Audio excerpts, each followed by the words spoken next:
السلام علیکم ورحمۃ اللہ وبرکاتہ. کیا حال ہے سب کا؟ الحمد للہ. نحمده ونصلی علی رسولہ الکریم. اما بعد فاعوذ باللہ من الشیطان الرجیم. بسم اللہ الرحمن الرحیم. رب اشرح لی صدری ویسر لی امری واحلل عقدۃ من لسانی یفقہوا قولی. قرآن مجید نور ہے. اللہ سبحانہ وتعالی فرماتے ہیں یا ایھا الناس قد جاءکم برہان من ربکم وانزلنا الیکم نورا مبینا. اے لوگو، بلا شبہ تمہارے پاس تمہارے رب کی طرف سے ایک واضح دلیل آ گئی ہے اور ہم نے تمہاری طرف ایک واضح نور نازل کیا ہے. تو نور روشنی کیا دکھاتی ہے؟ اندھیروں میں راہ دکھاتی ہے. تو یہ زندگی اندھیروں سے بھری ہوئی ہے، جہالت کے، لا علمی کے. اس میں جب قرآن کا نور آتا ہے تو انسان کو صحیح اور غلط کا فرق پتہ چلتا ہے اور صحیح راستہ معلوم ہوتا ہے. زید بن ارقم رضی اللہ عنہ سے مروی ہے، وہ کہتے ہیں کہ رسول اللہ صلی اللہ علیہ وسلم نے فرمایا آگاہ رہو اے لوگو، میں ایک انسان ہوں، قریب ہے کہ میرے رب کا بھیجا ہوا میرے پاس آئے تو میں اسے قبول کر لوں، اور میں تم میں دو بھاری چیزیں چھوڑے جا رہا ہوں. ان میں سے پہلی اللہ کی کتاب ہے جس میں ہدایت اور نور ہے. اس کتاب میں کیا ہے؟ ہدایت اور نور ہے. تو تم اللہ کی کتاب کو پکڑے رکھو. اب یہ نہیں کہ صرف رمضان تک پکڑنا ہے اور پھر چھوڑ دینا ہے، نہیں، اس کو پکڑے رکھو اور اس کے ساتھ مضبوطی سے جڑے رہو، یعنی اسے اپنی زندگی کا حصہ بنا لو. اور آپ نے اللہ کی کتاب پر بہت زور دیا اور اس کی خوب رغبت دلائی، یعنی لوگوں کو شوق دلایا کہ وہ قرآن کے ساتھ اپنا تعلق مضبوط کریں. پھر آپ نے فرمایا دوسری چیز میرے اہل بیت ہیں. میں تم لوگوں کو اپنے اہل بیت کے بارے میں اللہ کی یاد دلاتا ہوں، یعنی ان کے ساتھ احسان کا رویہ اختیار کرنا. میں تم لوگوں کو اپنے اہل بیت کے بارے میں اللہ کی یاد دلاتا ہوں. میں تم لوگوں کو اپنے اہل بیت کے بارے میں اللہ کی یاد دلاتا ہوں. تو ہمارے لیے لازم ہے کہ ہم اس زندگی کے سفر میں رسول اللہ صلی اللہ علیہ وسلم کے ارشادات کو یاد رکھیں. 9واں پارہ.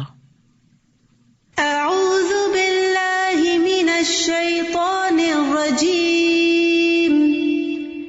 بسم اللہ الرحمن الرحیم.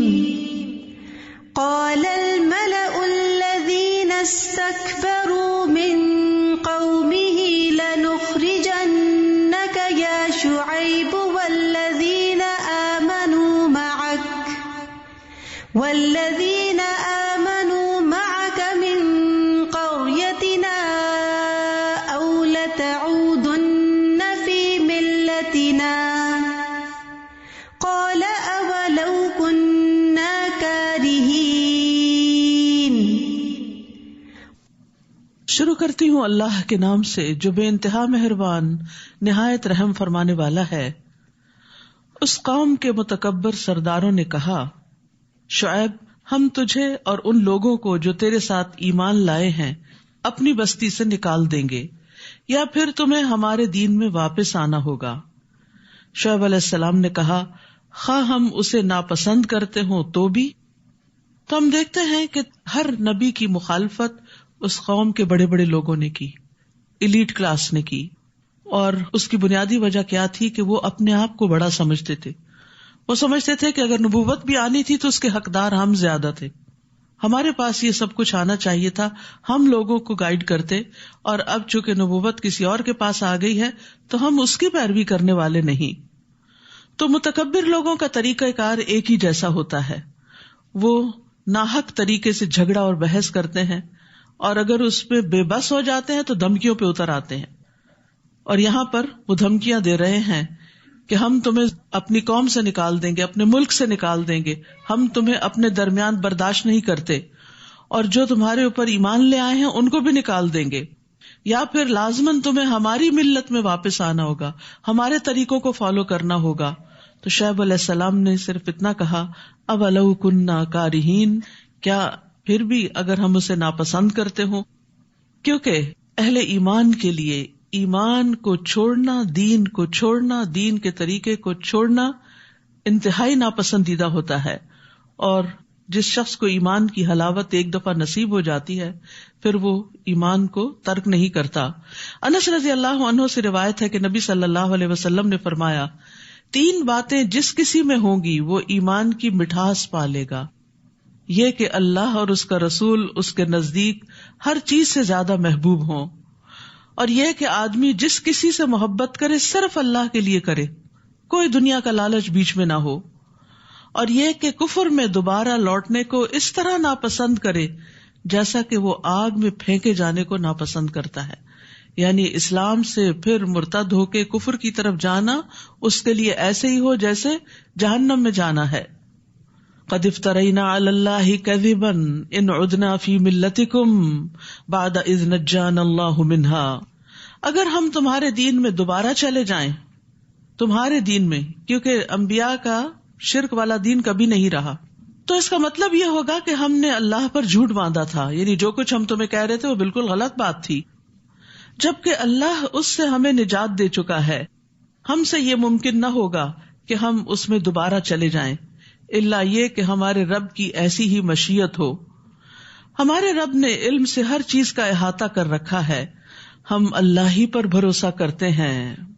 علی اللہ توکلنا ربنا افتح بیننا وبین قومنا بالحق وانت خیر الفاتحین. اور پھر دعا کی، اے ہمارے رب، ہمارے اور ہماری قوم کے درمیان انصاف سے فیصلہ کر دے، اور تو ہی سب سے بہتر فیصلہ کرنے والا ہے. یہاں پر ہم دیکھتے ہیں کہ ایک نبی بھی اپنے نیک عمل پر، اپنے ایمان پر غرور نہیں کرتے. انسان کو کبھی یہ نہیں سوچنا چاہیے کہ نیکی کی آج جس حالت پر میں ہوں یا ایمان کے جس درجے پر ہوں بس یہ اس پر تو مجھے ہمیشگی حاصل ہو گئی. نہیں، الا ان یشاء اللہ، یہ اللہ ہی کے فضل سے ہوا، اور اس پر اس وقت تک قائم رہوں گا جب تک اللہ چاہے گا. تو انبیاء اور صالحین ہمیشہ سے یہ جانتے ہیں کہ ان کا دین پر ثابت قدم رہنا اللہ کی مشیت کی وجہ سے ہے، اس میں ان کا اپنا کوئی کمال نہیں.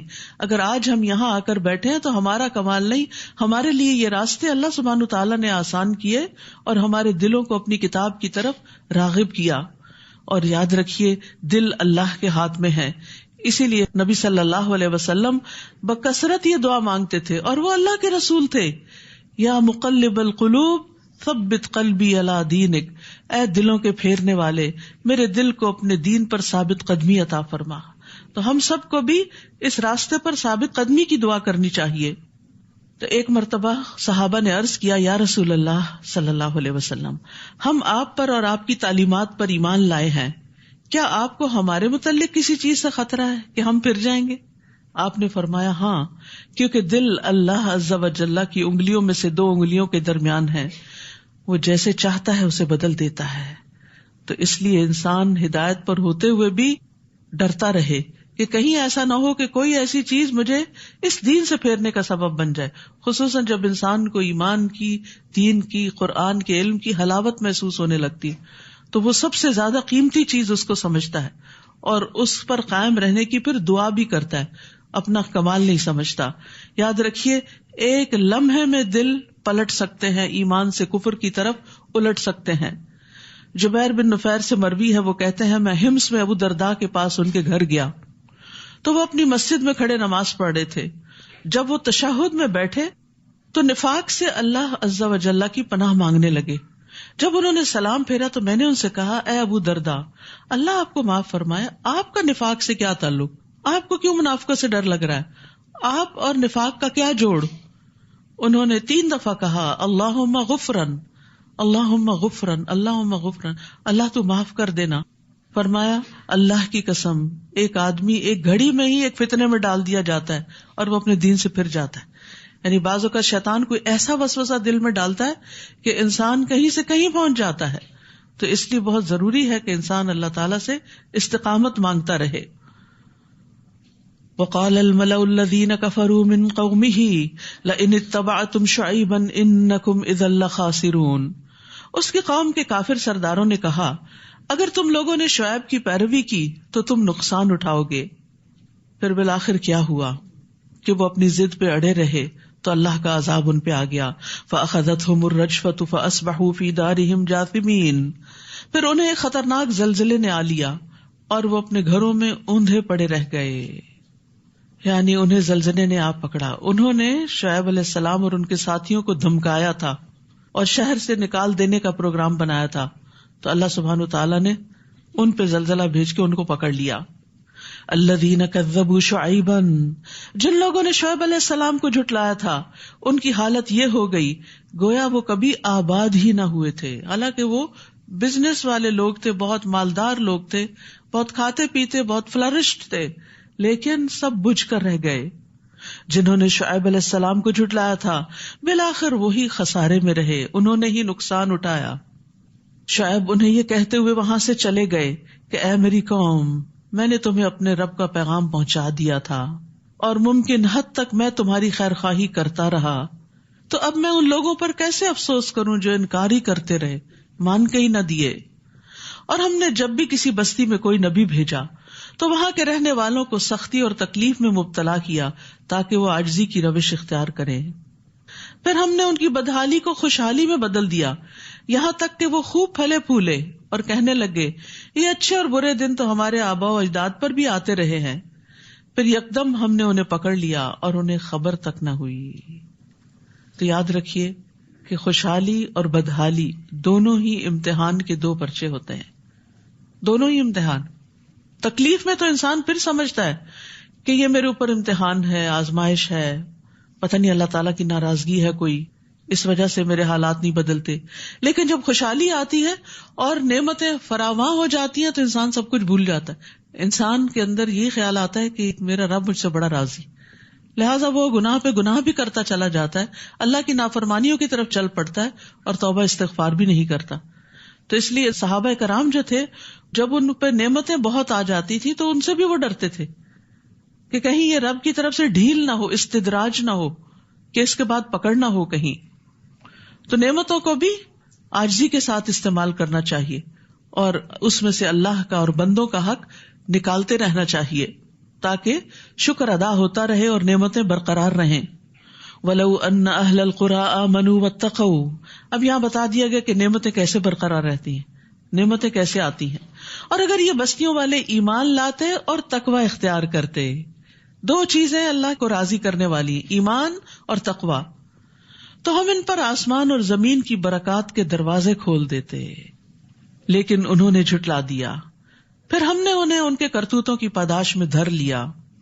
کیا یہ بستیوں والے اس بات سے نڈر ہو گئے ہیں کہ رات کے وقت ان پر ہمارا عذاب آ جائے اور وہ سوئے ہوئے ہوں، کہ آنکھ بھی نہ کھلے؟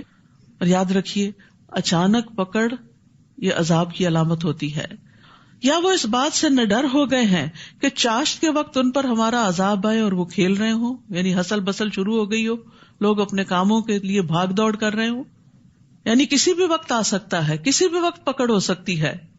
کیا یہ لوگ اللہ کی چال سے بے خوف ہو گئے ہیں؟ حالانکہ اللہ کی چال سے وہی قوم بے خوف ہوتی ہے جو نقصان اٹھانے والی ہو. یعنی اللہ سبحانہ وتعالیٰ کا ان کے خلاف چال چلنا کیا ہے کہ ان کو پہلے مہلت دے، ڈھیل دے، ان پر دنیا کی زندگی کے انعامات عام کر دے اور پھر اچانک رسی کھینچ لے. حسن بصری کہتے ہیں مومن نیک کام کرتے ہوئے بھی ڈرتا، لرزتا اور خوف کھاتا ہے. ہم سب کو اپنے بارے میں سوچنا چاہیے کہ نیکی کرتے ہوئے، نماز پڑھتے ہوئے، خیرات کرتے ہوئے، کسی کی مدد کرتے ہوئے ہمارے دل کا حال کیا ہوتا ہے. مومن نیک کام کرتے ہوئے بھی ڈرتا، لرزتا اور خوف کھاتا ہے، اور فاجر گناہ کے کام کرتے ہوئے بھی امن اور سکون میں ہوتا ہے، بڑی بڑی نافرمانیاں کر کے بھی بڑا خوش ہوتا ہے. رسول اللہ صلی اللہ علیہ وسلم نے فرمایا بے شک مومن اپنے گناہوں کو ایسے دیکھتا ہے جیسے وہ کسی پہاڑ کے نیچے بیٹھا ہو، یعنی گناہ اس کو پہاڑ کی طرح نظر آتے ہیں اور اسے یہ خطرہ ہو کہ یہ پہاڑ اس کے اوپر نہ گر جائے. جبکہ فاسق اپنے گناہوں کو اس طرح دیکھتا ہے جیسے کوئی مکھی اس کی ناک میں بیٹھی اور اس نے ہاتھ کے اشارے سے اڑا دیا، یعنی اس کو گناہ سے کوئی ڈر نہیں لگتا، اسی لیے تو توبہ نہیں کرتا. جو لوگ ان بستیوں کے ہلاک ہونے کے بعد زمین کے وارث ہوئے، کیا انہیں یہ رہنمائی نہیں ملی کہ اگر ہم چاہیں تو ان کے گناہوں کے بدلے ان پر بھی مصیبت ڈال سکتے ہیں اور ان کے دلوں پر مہر بھی کر سکتے ہیں کہ وہ سن ہی نہ سکیں. تو یہ گناہوں کے دو نتائج بتائے گئے کہ ان پہ مصیبت آئے اور دل سخت ہو جائیں. تو اس لیے انسان کو ساتھ ساتھ توبہ کرتے رہنا چاہیے، جہاں پسلے، جہاں غلطی ہوئی، جہاں بھٹکے، اللہ سبحانہ تعالیٰ کی طرف راغب ہوئے. تلک القری نقص علیک من انبائها، یہ بستیاں ہیں جن کے احوال ہم نے آپ سے بیان کر دیے ہیں. ان کے پاس ان کے رسول واضح دلائل لے کر آئے تھے، مگر جس بات کو وہ پہلے جھٹلا چکے تھے اس پر ایمان لانا انہوں نے مناسب نہ سمجھا. اسی طرح اللہ کافروں کے دلوں پر مہر لگا دیتا ہے. ان میں اکثر لوگ ایسے تھے جن میں ہم نے عہد کا لحاظ نہ پایا، اور ان میں سے اکثر کو فاسق ہی پایا، یعنی کمٹمنٹ نہیں کی، دین کی کوئی بات کبھی اختیار کی بھی تو اس پر ثابت قدمی اختیار نہیں کی. ثم بعثنا من بعدهم موسى بآياتنا الى فرعون وملئه فظلموا بها فانظر كيف كان عاقبة المفسدين. ان کے بعد ہم نے موسیٰ علیہ السلام کو اپنے معجزات دے کر فرعون اور اس کے درباریوں کی طرف بھیجا، مگر انہوں نے بھی ہمارے معجزات سے ناانصافی کی. پھر دیکھ لو فساد کرنے والوں کا کیا انجام ہوا. تو یہاں سے آخر تک ایک طویل قصہ آئے گا موسیٰ علیہ السلام کا، اور اس میں دیکھنے کو کہا گیا ہے فانظر، غور کرو، دیکھو، کیف کان عاقبۃ المفسدین، کہ فسادیوں کا انجام کیسے ہوا. یعنی جو لوگ زمین میں فساد کرتے ہیں، تکبر کرتے ہیں، اپنے آپ کو بڑا سمجھ کر دوسروں کے اوپر ظلم ڈھاتے ہیں، ناانصافیاں کرتے ہیں، پھر بالآخر ایک دن ان کا انجام کیسے ہوتا ہے. وقال موسیٰ یا فرعون انی رسول من رب العالمین. موسیٰ نے فرعون سے کہا میں یقیناً اللہ رب العالمین کا رسول ہوں، میرے شایان شان یہی ہے کہ میں اللہ کے متعلق وہی بات کروں جو سچی ہو. میں تمہارے پاس تمہارے رب کی طرف سے معجزات لے کر آیا ہوں، یعنی وہ تمہارا بھی رب ہے، لہٰذا بنی اسرائیل کو میرے ساتھ روانہ کر دو. یعنی جو ان کو غلام بنا رکھا ہے ان کو اس غلامی سے نجات دے دو. تو موسیٰ علیہ السلام کی دعوت کے دو بڑے نکات تھے، ایک تو ان کو اللہ کی طرف بلانا قوم فرعون کو، اور دوسرے بنی اسرائیل کو غلامی سے نجات دلانا. فرعون نے کہا اگر تو سچا ہے تو کوئی معجزہ لے کر آیا ہے تو اس کو پیش کر. چنانچہ موسیٰ علیہ السلام نے اپنا عصا ڈال دیا تو وہ فوراً ہو بہو ایک اژدہا بن گیا، بہت بڑا سانپ بن گیا، اور بغل سے اپنا ہاتھ نکالا تو وہ دیکھنے والوں کو چمکدار دکھائی دینے لگا. فرعون کی قوم کے سرداروں نے کہا یہ تو بڑا ماہر جادوگر ہے، وہ چاہتا ہے کہ تمہیں تمہارے ملک سے نکال دے، اب تم کیا مشورہ دیتے ہو؟ پھر انہوں نے فرعون سے کہا کہ موسیٰ اور اس کے بھائی کے معاملے کو التوا میں رکھو اور شہروں میں اپنے آدمی بھیج دو جو ہر ماہر جادوگر کو اکٹھا کر کے تیرے پاس لے آئیں. چنانچہ جادوگر فرعون کے پاس آ گئے اور کہنے لگے اگر ہم غالب رہے تو ہمیں کچھ صلہ بھی ملے گا. نبی جو ہوتا ہے وہ قوم کا خیر خواہ ہوتا ہے، وہ لوگوں سے کوئی اجر و ثواب نہیں چاہتا، یعنی لوگوں سے کوئی بدلہ نہیں چاہتا، اس کا اجر و ثواب اللہ کے ذمہ ہوتا ہے. اس کے برعکس جادوگر جادو کا کاروبار کیوں چلاتے ہیں؟ تاکہ دنیا کما سکیں. اسی لیے فرعون کے پاس جب موسیٰ علیہ السلام آئے تو انہوں نے ان کو اللہ کا پیغام سنایا اور کسی اجر کی توقع نہیں رکھی، لیکن جادوگر آئے تو انہوں نے انعام مانگا کہ اچھا موقع ہے، آج فرعون کو ہماری ضرورت پڑی ہے تو اس سے کچھ بھرپور فائدہ اٹھایا جائے. چنانچہ جادوگر فرعون کے پاس آ گئے اور کہنے لگے اگر ہم غالب رہے تو ہمیں کچھ صلہ بھی ملے گا. فرعون نے کہا ہاں، اور میرے دربار میں منصب بھی ملیں گے. پھر مقابلے کے وقت جادوگر کہنے لگے موسیٰ تم ڈالتے ہو یا ہم ڈالیں؟ موسیٰ نے کہا تم ہی ڈالو. پھر جب انہوں نے اپنی رسیاں وغیرہ پھینکی تو انہوں نے لوگوں کی آنکھوں پر جادو کر دیا اور انہیں دہشت زدہ کر دیا اور بڑا زبردست جادو بنا لائے. تو یہاں پر موسیٰ علیہ السلام نے جادوگروں کو پہل کرنے کا موقع دیا کہ تم پہلے کرو. اس کی کیا حکمت تھی؟ اصل بات تو اللہ ہی بہتر جانتا ہے، لیکن یہ کہ موسیٰ علیہ السلام دیکھنا چاہتے تھے کہ جادوگر زیادہ سے زیادہ کیا کرتے ہیں، ان کی کارکردگی پہ غور کرنا چاہتے تھے، اور پھر یہ بھی کہ جب یہ اپنی چالاکیوں سے فارغ ہو جائیں تو پھر موسیٰ علیہ السلام ان کے اوپر حملہ آور ہوں. اور ویسے بھی یہ کہ حق جب آخر میں آئے گا تو دلوں پر اثر انداز بھی ہوگا. ہم نے موسیٰ کی طرف وحی کی کہ اب تو بھی اپنا عصا ڈال دے. عصا کا پھینکنا تھا کہ وہ اژدہا بن کر فوراً ان کے جھوٹے شعبدے کو نگلنے لگا، اور یہ حکمت نظر آتی ہے کہ سارا جادو ختم ہو گیا. چنانچہ حقیقت ثابت ہو گئی اور جو کچھ ان جادوگروں نے بنایا تھا وہ ملیا میٹ ہو گیا. یہ جو آیتیں ہیں فَلَمَّا أَلْقَوْا قَالَ مُوسَىٰ مَا جِئْتُمْ بِهِ السِّحْرُ، اور یعنی سورۃ یونس کی 81 اور 82، اور پھر سورۃ الاعراف کی 118 سے 122، اور سورۃ طٰہٰ کی 69 آیت، اور یہ آیت یہاں سے فوقع الحق وبطل ما كانوا يعملون. اگر کسی کے اوپر شک ہے آپ کو کہ اس پہ جادو ہے تو ایک برتن میں پانی ڈال کے ان پہ یہ آیات پڑھی جائیں اور پھر مسحور کے سر پہ بہا دیا جائے تو اس کو افاقہ ہوتا ہے. فوقع الحق وبطل ما كانوا يعملون فغلبوا هنالك وانقلبوا صاغرين. فرعون اور اس کے ساتھی اس مقابلے میں مغلوب ہوئے اور وہ ذلیل و خوار ہو کے پلٹے، اور جادوگر بے اختیار سجدے میں گر پڑے. حق نظر آ گیا تھا نا ان کو، اور کہنے لگے ہم رب العالمین پر ایمان لائے جو موسیٰ اور ہارون کا رب ہے.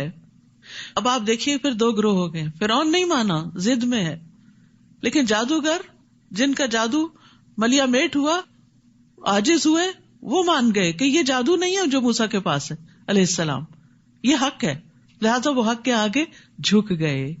تو ایک سچا انسان جو ہوتا ہے، چاہے وہ زندگی گناہوں میں ہی بسر کر رہا ہو، لیکن جب حق اس کے سامنے آتا ہے تو اس کو فوراً قبول کر لیتا ہے، اس کے سامنے اکڑتا نہیں، ضد نہیں کرتا، وہ شیطان کی روش اختیار نہیں کرتا، وہ آدم علیہ السلام کی طرح اپنی غلطی کا اعتراف کر لیتا ہے. فرعون نے انہیں کہا قبل اس کے کہ میں تمہیں اجازت دیتا تم موسیٰ پر ایمان لے آئے. یقیناً یہ تمہاری ایک سازش تھی جو تم نے اس شہر میں کی تاکہ اس کے باشندوں کو یہاں سے نکال دو، سو تمہیں جلد ہی اس کا انجام معلوم ہو جائے گا. اب فرعون جادوگروں کو بھی دھمکیاں دینے پہ اتر آیا. میں تمہارے ہاتھ اور پاؤں مخالف سمتوں سے کٹوا دوں گا. اگر ایک ہی سمت سے کاٹ دیا جائے تو موت واقع ہو جاتی. پھر تم سب کو سولی پہ چڑھا دوں گا، یعنی نشان عبرت بناؤں گا. جادوگر کہنے لگے ہم یقیناً اپنے رب کی طرف لوٹ کر جانے والے ہیں. یعنی تم نے مار دیا تو کیا ہوا، ہم نے ایک دن مرنا ہی ہے اور اللہ کے حضور واپس جانا ہی ہے.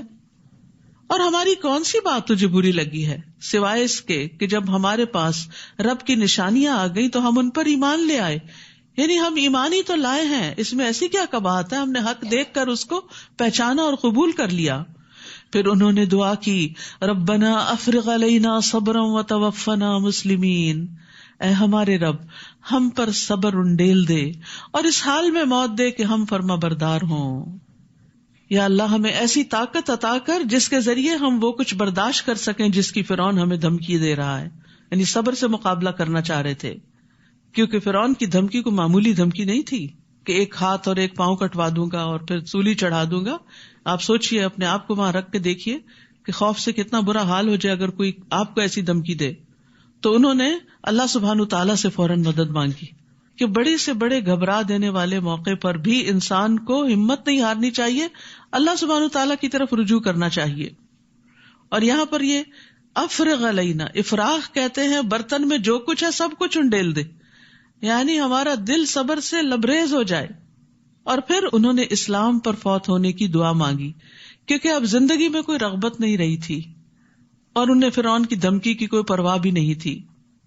ان کا مقصد کیا تھا کہ آخرت میں نجات پا جائیں، جو کچھ اللہ کے پاس ہے اسے حاصل کرنے میں کامیاب ہو جائیں. اور ان باتوں سے فرعون اور ذلیل ہو گیا اور اس کی دھمکیاں بیکار ہو گئیں. اب آپ دیکھیے وہ جو پیچھے بات ہوئی تھی نا کہ لمحے میں دل پلٹ جاتے، یہ اس کی عملی مثال ہے. ان جادوگروں کے دل لمحے میں پلٹ گئے. جب دیکھا عصا کو بس جاتے دیکھا کہ سارا ان کا جادو نگل گیا تو ضد میں نہیں آئے کہ ہم ہار گئے ہیں، ہم ان کی بات نہیں دیکھتے. انہوں نے کہا اوہ یہی حق ہے. حق کو دیکھتے ہی فوراً قبول کر لیا، دل پلٹ گئے، ایمان کی طرف آ گئے. اور پھر ایمان جب آیا تو اس کی روشنی سے انہیں جو سب سے بڑی فکر لگی وہ آخرت کی تھی. پھر ان کی دھمکیوں کی بھی نہیں، اس کے مقابلے میں صبر مانگ لیا، لیکن اصل میں آخرت کی کامیابی مانگی. اصل ایمان ہی اس شخص کا سچا ہے جس کو اپنی آخرت کی فکر ہوتی ہے کہ کسی بھی میرے کام کا انجام وہاں کیا ہوگا، آگے کیا بنے گی، جو ہمیشہ کی زندگی ہے. وقال الملأ من قوم فرعون اتذر موسى وقومه ليفسدوا في الارض. اور فرعون کی قوم کے سردار فرعون سے کہنے لگے کیا تو موسیٰ اور اس کی قوم کو یوں ہی چھوڑ دے گا کہ زمین میں فساد مچاتے پھریں اور تجھے اور تیرے معبودوں کو چھوڑ دیں. وہ کہنے لگا میں ان کے بیٹوں کو مروا ڈالوں گا اور بنی اسرائیل کو اور دھمکی، اور ان کی عورتوں کو زندہ رہنے دوں گا اور ہمیں ان پر پوری قدرت حاصل ہے. موسیٰ نے اپنی قوم سے کہا استعینوا باللہ واصبروا، اللہ سے مدد مانگو اور صبر کرو. سبحان اللہ، وہی بات جو جادوگروں نے جو ایمان لے آئے تھے کہی، اور یہاں بھی وہی ایمان اور صبر کی بات ہے. اللہ سے مدد مانگنے کی بات ہے اور صبر کرنے کی. یاد رکھیے ہر مشکل میں، چھوٹی ہو یا بڑی، سب سے پہلے ہمارے دل میں اللہ سبحانہ وتعالیٰ کا خیال آنا چاہیے اور اس سے دعا کرنی چاہیے، اور مشکل کا مقابلہ کرنے کے لیے اللہ سے مدد مانگنی چاہیے. سورۃ البقرہ میں بھی ہم نے پڑھا کہ وَاسْتَعِینُوا بِالصَّبْرِ وَالصَّلَاةِ، تو صلاۃ جو ہے، نماز، یہ اللہ سے دعا مانگنے کا بہترین ذریعہ ہے. مجھے اچھی طرح یاد ہے کہ میری والدہ کی وفات ہوئی تو ان کو پہلی نظر میں جب فوت ہوئے میں نے دیکھا تو دل بیٹھ گیا، لیکن فوراً مجھے یہی آیتیں یاد آئیں کہ وَاسْتَعِینُوا بِالصَّبْرِ وَالصَّلَاةِ، اور پہلا کام میں نے یہی کیا کہ فوراً نماز پڑھی. اور آپ یقین کریں کہ نماز سے پہلے اور بعد کے دل کی حالت میں زمین اور آسمان کا فرق تھا. دل ٹھہر گیا، ایک سکینت نازل ہونے لگی، اور اس کے بعد کے سارے مرحلے آسان ہو گئے. یہ نہیں کہ آنکھوں میں آنسو نہیں آتے تھے، لیکن بے قراری کی کیفیت چلی گئی. تو وفات ہو کسی کی، کوئی چوری ہو، کوئی نقصان ہو، کچھ ہو، جب انسان اللہ سبحانہ تعالیٰ کی طرف راغب ہو جاتا ہے تو دل بدل جاتا ہے. باہر تو وقت کے ساتھ ہی تبدیلی آئے گی، لیکن اندر کی تبدیلی انسان کو اسٹرانگ کر دیتی ہے، پرسکون کر دیتی ہے. اور جب آپ پرسکون ہوتے ہیں تو پھر ہوش و حواس سے سارے فیصلے کرتے ہیں. ورنہ عموماً انسان ایسے مواقع پہ جذباتی ہو کے، ٹچی ہو کے ایک دوسرے سے لڑ جھگڑ پڑتا ہے، چھوٹی چھوٹی باتوں پر چیخنا چلانا شروع کر دیتا ہے، جو کہ اللہ تعالیٰ کو ناراض کرنے والی بات ہے. تو ہر غم، ہر دکھ، ہر تکلیف کے موقع پر اللہ سے مدد مانگو، نماز پڑھو اور صبر اختیار کرو، اور صبر کی دعا بھی کرے. ربنا افرغ علینا صبرا، اللہ انڈیل دے صبر، کیونکہ دل کی بے قراری صبر کے آنے کے بعد ہی درست ہوتی ہے. فرمایا یہ زمین اللہ کی ہے، وہ اپنے بندوں میں سے جسے چاہے اس کا وارث بنا دے، اور انجام خیر تو پرہیزگاروں ہی کے لیے ہے، تقوی والوں ہی کے لیے ہے، عاقبت انجام تو متقی کے لیے ہی بہتر ہے. وہ موسیٰ سے کہنے لگے تمہارے آنے سے پہلے بھی ہمیں دکھ دیا جاتا تھا اور تمہارے آنے کے بعد بھی دیا جا رہا ہے. ہمیں تو لگتا تھا کہ کوئی آئے گا مسیحا جو ہمیں ان مصیبتوں سے نجات دلائے گا، لیکن ہمارے اوپر تو مشکلات اور زیادہ ہوتی جا رہی ہیں.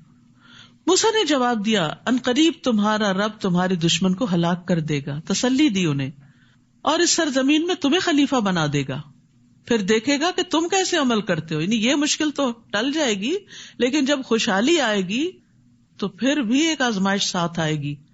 اور وہ کیا کہ تم کرتے کیا ہو. اللہ سبحانہ تعالیٰ ہم سے ہر حال میں یہ دیکھتے ہیں ہم کرتے کیا ہیں. خوشی کے موقع پہ کیا کرتے ہیں، غم کے موقع پہ کیا کرتے ہیں، دکھ کے موقع پہ کیا کرتے ہیں. جب کوئی ہمارے ساتھ اچھا سلوک کرتا ہے تو ہم کیا کرتے ہیں، کوئی برا کرتا ہے تو ہم کیا کرتے ہیں. فَيَنظُرْ كَيْفَ تَعْمَلُونَ، اور وہ ہر وقت دیکھ رہے ہیں ہم کر کیا رہے ہیں. تو ہم سب کو اپنے عمل کی فکر ہونی چاہیے کہ ہمارے ری ایکشنز کیا ہیں، ڈفرینٹ سچویشنز میں ہم کس طرح ری ایکٹ کر رہے ہیں، اور یہی ہمارا عمل ہوتا ہے، اور اسی پر ہماری جزا یا سزا لکھی جاتی ہے. پھر ہم نے آل فرعون کو کئی سال تک قحط اور پیداوار کی کمی میں مبتلا رکھا کہ شاید وہ کوئی سبق حاصل کرے. جب اتنا بڑا معجزہ دیکھ کے بھی نہیں مانے تو ابھی مزید بھی ڈھیل دی گئی، کئی سال اور دیے گئے شاید سمجھ جائیں. ویسے اللہ سبحانہ تعالیٰ کا حوصلہ ہے کہ ایسے لوگوں کو برداشت کرنا. ہم ہوں اور ہمارے پاس طاقت ہو تو ہم اپنے مخالفوں کو ایک لمحے میں نیست و نابود کر دیں. یہ تو بے بسی ہے نا کہ پھر انسان صبر کر جاتا ہے. لیکن اللہ سبحانہ تعالیٰ واقعی الصبور ہے، انتہا درجے کا صبر کرنا، الحلیم ہے، بے حد برداشت کرنے والا ہے، بردبار ہے.